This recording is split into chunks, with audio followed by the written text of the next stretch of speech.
Az egyes számú iskola vezetése és a Hevesi József Alapítvány Intézőbizottsága nevében megbízásából szeretettel köszöntöm szoboravató ünnepségünk valamennyi kedves résztvevőjét.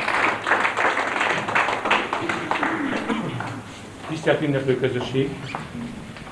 Megbízásom tisztemből eredően ezek után megkérem Heves város alpolgármesteri Győri József urat, hogy Györgyi József urat, szíveskedjen a szobrot beletezni, illetve az egyes számú iskola igazgatójának, Kelek Lászlónak használatra, illetve megőrzésre szíveskedjen. A nevében a szobrot átveszem, és ígérem, hogy megőrizzük. Tanítónknak, mondhatom így, bár személy szerint nem voltam tanítványa, az emlékét és a nevelőtestület nevében pedig fogadom, hogy az ő szellemükre fogunk tevékenykedni.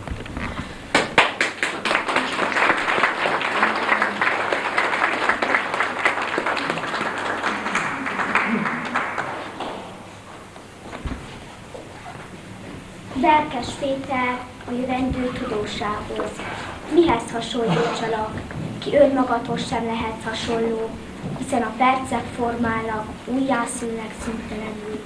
Mihez hasonlítsalak, ki nem csak kezeit súlyából, izmait feszüléséből és elnyedéséből, ideg fájdalmaiból, tested látás, a gondolathoz is hasonlíthatnálak, melynek korlátja a képzelet, ami szüli, és a képzeletnek nincsenek határai.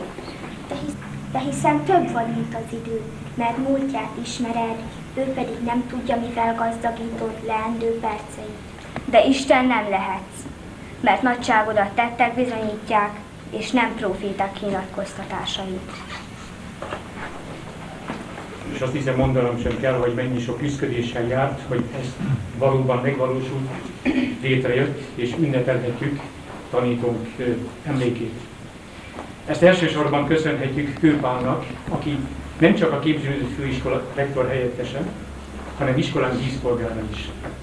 Ez alkalommal tisztelettel köszöntöm őt, és megkérem, hogy mutassa be egyrészt a művészt, másrészt pedig néhány szót szóljon a szobor történetéről, alakításának, készülésének folyamatán. Hát nagyon jól érzem magam. Azért is, mert ahogy jöttem itt végig a folyosón, a múltból felmerült arcokat ismerősként köszönhettem, és majd csak később fog összeállni bennem, hogy kit honnan is ismerek, mert eltelt 30-40 év, hogy nem találkoztunk.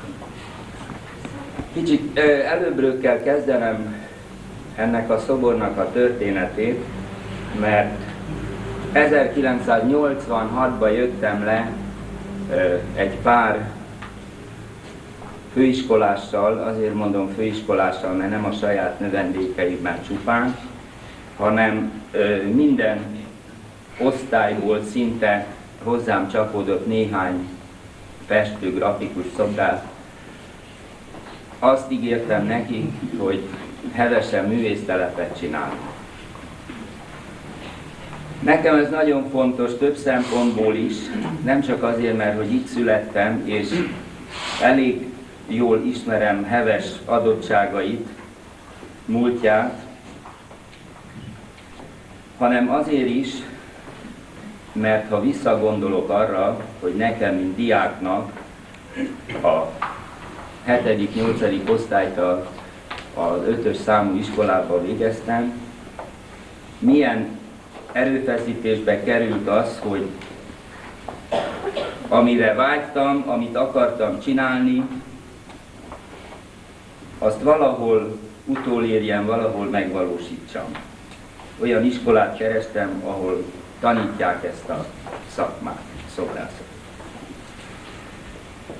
Ez a művésztelep nagyon nehezen, nagyon lassan, de azért folyamatosan működik, és az egész városra kiterjedően közintézményeket, iskolákat próbálunk bekapcsolni ebbe a folyamatba, hogy ide műtárgyakat hozzunk le, és ezáltal pontosan ezeknek a kedves nyiladozó pici gyermekeknek a szem elé tárjuk ezeket a munkákat, mert hiszen példával lehet csak élni, a példa nagyon fontos, és az, hogyha nem látnak maguk körül szépet, nem látnak emberi magatartásokat, oly emberi magatartásokat, amelyek példaadóak, akkor az ő helyzetük is nehezebb lesz, nehezen tudnak eljutni abba az intézménybe, abba az iskolába, arra a területre, ahol az életük kiteljesedhet. Olyan neveket említhetek, szobrászokat, és itt kezdeném Somogyi József tanárommal, és folytatnám Török Rihárd barátommal, és a növendékeim jelesebbeikkel, sok-sok nevet tudnék itt elmondani, akik Hevesre hozták a munkáikat, Hevesnek adták a munkáikat, és ezeknek gazdái kerültek. Veres Kálmán negyedéves növendékem, amikor hozzám került, egy nagyra nyílt szemű, kedves, fiatal vidéki emberke, és én nekem az a kérésem mindig az első évesekhez, hogy egy önéletrajzot írjanak, és készítsenek el egy önportrét. Ez arra szolgál, hogy megismerjem őket, hogy honnan jöttek, milyen területéről az országnak, és milyen körülmények, milyen családi háttér áll mögöttük, és arra is, hogy bevallják, elmondják, hogy mit akarnak, miért jöttek ide. Amellett azok a munkák, azok a szoborvallomások, önportrék, amelyeket ők megcsinálnak, azok azt fémjelzik, hogy alkalmasak-e arra, hogy ennek a nagyszerű hivatásnak a papjai legyenek. A szobrászat a közhiedelemben úgy terjedt el, mint egy nehéz fizikai munka, amiben van is valami. De azért én úgy vélem, hogy az alkotás, a művészi tett az elsősorban a szellem terméke. A szakmát meg kell tanulni, a munkát el kell végezni, és ebben jelesül Veres Kálmán igencsak előjár. Másodikig voltak közöttünk nézeteltérések, de akkor történt valami nagy váltás benne, és azóta az ő pályája, úgy mondanám, hogy ívelő tendenciát mutat. Hát azt, hogy természetes tanárok, pedagógusok valamennyien tudjuk, hogy nem könnyű a mi pályánk. Nagyon sokféle gyermek van, nagyon sokféle vérmérséklet, nagyon sokféle képesség, és ő közülük kell kiválasztanunk azokat, pláne a művészeti pályán, akik alkalmasak arra, hogy nagy festők, grafikusok vagy szobrászok lehessenek. Ennek a szobornak a történetét úgy mondanám, hogy nagyon nehezen tudnám én itt most pontokba szedni, de az biztos, hogy minden szobornak sorsa van, története van, és az a nehézség, hogy kevés a pénz mindig, mindenütt, és a szobrászat egy költséges műfaj, ezt is érintette valamelyest. De Olgi néninek a nagyvonalúsága, és az, hogy ő ezt az alapítványt létrehozta, megkönnyítette a dolgunkat. Mezei András és Kerek László barátaim voltak az egész eseménynek, vagy a dolognak a pásztorai. Ők tartották a kapcsolatot velünk, és Gremspergerbe a lektorátus művészettörténésze pedig abban van a mi segítségünkre, hogy ennek a területnek is, nem tudom még pontosan hány megyének a felügyelője, és ő szerzett hozzá még anyagi támogatást, és hát egyben az egész művésztelepen is rajta tartja a szemét. Én azt tudom elmondani, hogy itt önök előtt egy olyan embernek a szobra van, akit én, mint kisgyerek még ismerhettem. Állíthatom, hogy szobrászati eszközökkel jelesül megfogalmazott műről van szó, mértéktartó, elegáns és szakmailag perfekt.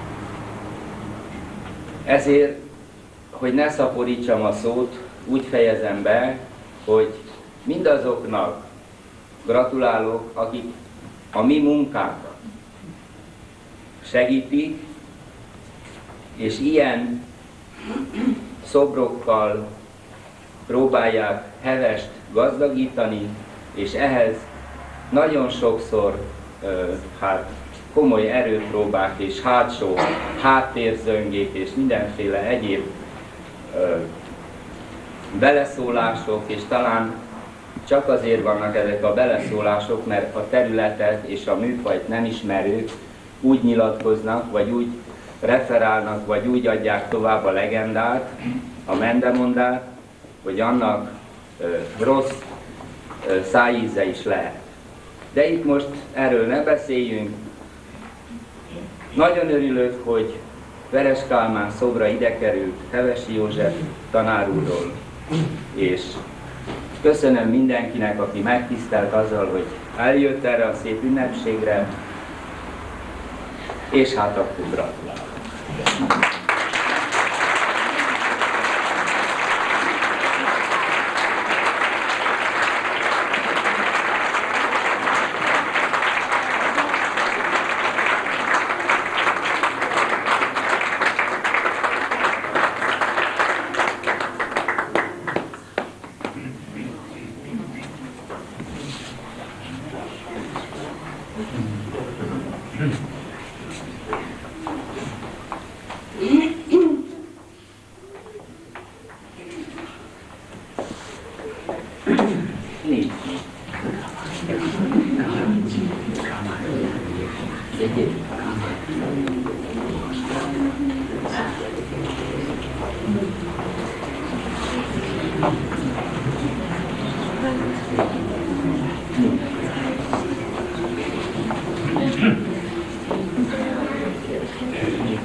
Tisztemből eredően megköszönöm Kőpál képzőfőiskola rektorhelyettesének és díszpolgárunknak kedves szavait, a történet áttekintését.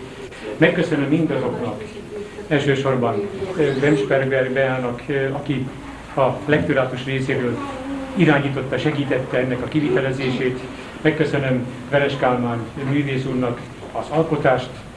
Azzal az ígérettel, amit az igazgató úr mondott, hogy megpróbálunk a